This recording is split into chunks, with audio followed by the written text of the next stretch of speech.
Natakot ang babaeng drug lord nang matuklasan niya. Ang lalaking nakasandal sa puno ay posibleng isang pulis na undercover. Kaya naman, pinapatawag niya ito sa telepono para tawagan ng pulis. Ayoko. Tawagan mo.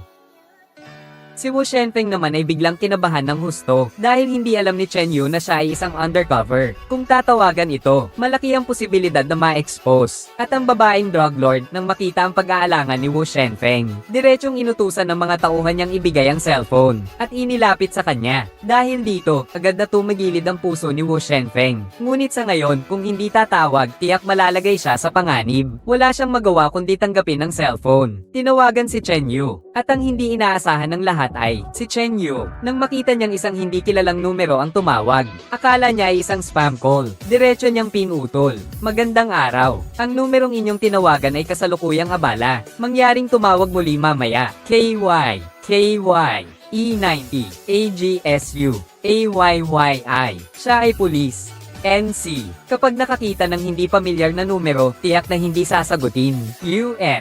NN2.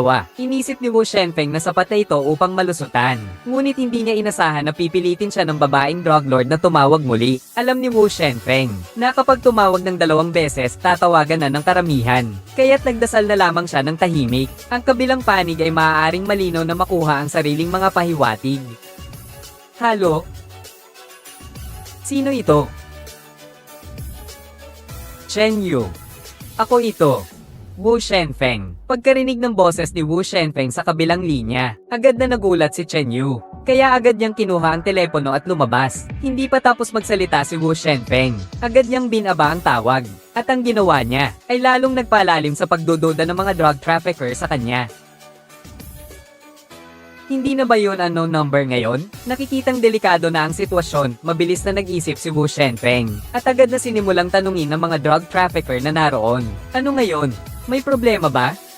Sigurado akong nasa istasyon ng pulis siya ngayon. Baka may meeting pa nga, at marami pang mga leader sa paligid niya. Pwede ba niyang sagutin ang tawag ko? Ano bang status ko? Bakit ganyan ang tingin niyo sa akin?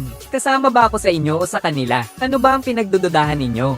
Habang si Wu Shenfeng ay naguguluhan sa kanyang kalooban, bigla na lamang tumawag pabalik si Chen Yu upang mapagtanto ni Chen Yu ang kanyang kasalukuyang kalagayan. Sinadya niyang magkamali sa ilang bagay na alam nilang dalawa sa kanilang pag-uusap.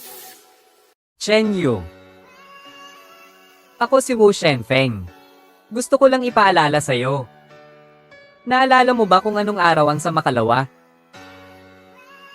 Araw ng kamatayan ng nanay ko. Pagkarinig niyan, agad na naintindihan ni Chen Yu. Malaki ang posibilidad na si Wu Shenfeng ay kasalukuyang nasa panganib. Dahil malinaw niyang naaalala, hindi naman araw ng anibersaryo ng kamatayan ng kanyang ina. At dahil sa mga nagdaang pagkakataon, matagal nang nahulaan ni Chen Yu na si Wu Shenfeng ay maaaring isang undercover ng pulisya. At sa sitwasyong ito, malinaw na kailangan ng kabilang panig ang kanyang kooperasyon. Kaya't nagsimula siyang mag-arte sa telepono. Wu Shenfeng, anong kalokohan ang pinagsasabi mo? Iniwan mo na lang ako. Umalis na ako sa task force, alam mo ba?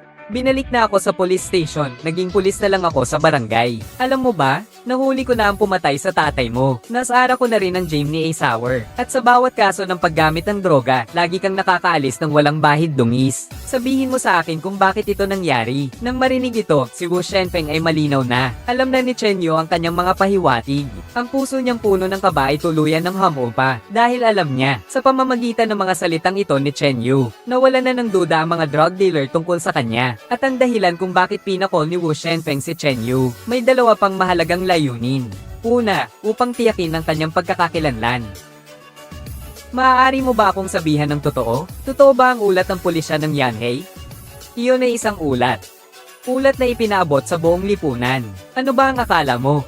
Matapos ang hakbang na ito, biglang tumibay ang loob ni Wu Shenfeng. Isang sipa, tumilapon ang upuan sa ilalim ng mga paa, at agad siyang umalis.